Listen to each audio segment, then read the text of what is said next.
Indeed, sanctification is a process, and how good it would be if everyone wants to get there, although we are not there yet.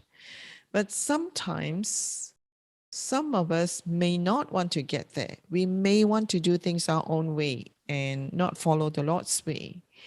How then do you facilitate or bring about a desire to want to be changed by the Lord? Sometimes what I've done when I see people that are really struggling with, let's say, marrying a non-Christian or something, or struggling with an addiction, to be able to talk about it. Let's talk about this.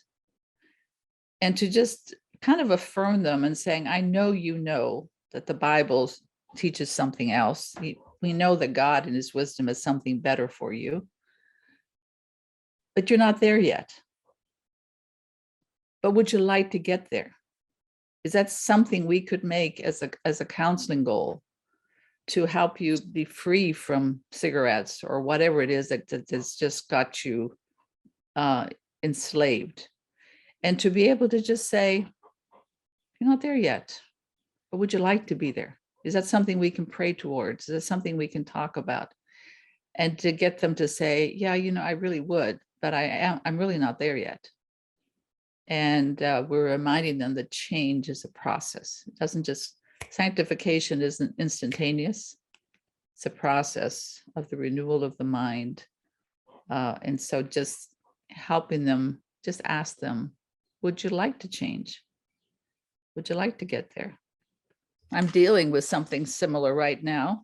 A dear friend who has been dating a non-Christian, but she finally broke up because the tug of war, right?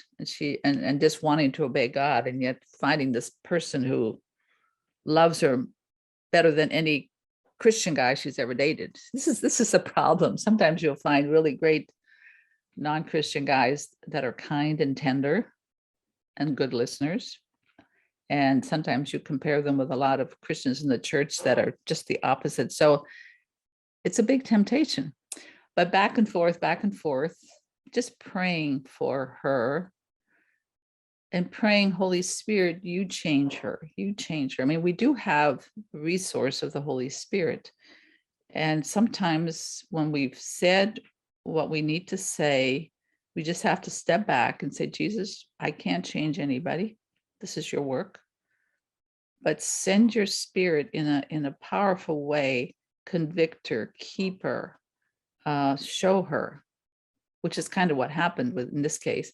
But I ran into a writing here by Elizabeth Elliot that I thought, this is so good. This is what we need to hear. It's called Joy in the Morning, Mourning. She writes, can we give up all for the love of God? When the surrender of ourselves seems too much to ask, it is first of all because our thoughts about God himself are paltry. We have not really seen him. We have hardly tested him at all and learned how good he is. In our blindness, we approach him with suspicious reserve, just like Adam and Eve, right? We ask how much of our fun he intends to spoil, how much he will demand from us, how high is the price he must pay before he is placated. If we had the least notion of his loving kindness and tender mercy, his fatherly care for his poor children, his generosity, his beautiful plans for us, if we knew how patiently he waits for our turning to him, how gently he means to lead us to green pastures and still waters, how carefully he is preparing a place for us, how ceaselessly he is ordering and ordaining and engineering his master plan for our good. If we had any inkling of all of this, could we be reluctant to let go of our smashed dandelions or whatever we clutch so fiercely in our sweaty little hands? We have not loved thee with our whole heart. We have not loved our neighbors as ourselves. If with courage and joy we pour ourselves out for him and for others for his sake, It's not possible to lose in any final sense anything worth keeping. We will lose ourselves and our selfishness. We will gain everything worth having. Isn't that beautiful? And that's Elizabeth Elliot. And so, we talk to people, we share things, but then there comes a time when we just have to back off. And then if they do go ahead and marry a non-Christian, for example, we love them anyways. We know that God will use whatever suffering comes their way, whatever difficulty, then it will be God still pursuing them, still wanting them, still loving them. And through the thorns, through the difficulties, God's love will not cease. His plan isn't over.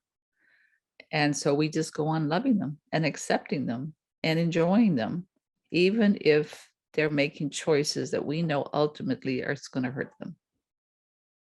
So I read recently, Jesus made himself vulnerable to our choices.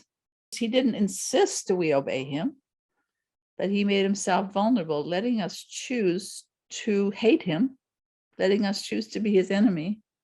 What did he do? He just went on loving us. And he came and he says, okay, so you've just blown it. You just broke the relationship. I can't even talk to you, but guess what? I'm not going to destroy you. I still love you. I still want you. I'm still going to pursue you. I still delight in you, but I have to deal with your sin. So what am I going to do? If it means I have to come myself and live in the wilderness and walk through the broken glass and go all the way to the cross and hell and back to forgive you so I can enjoy you, I'm even willing to do that.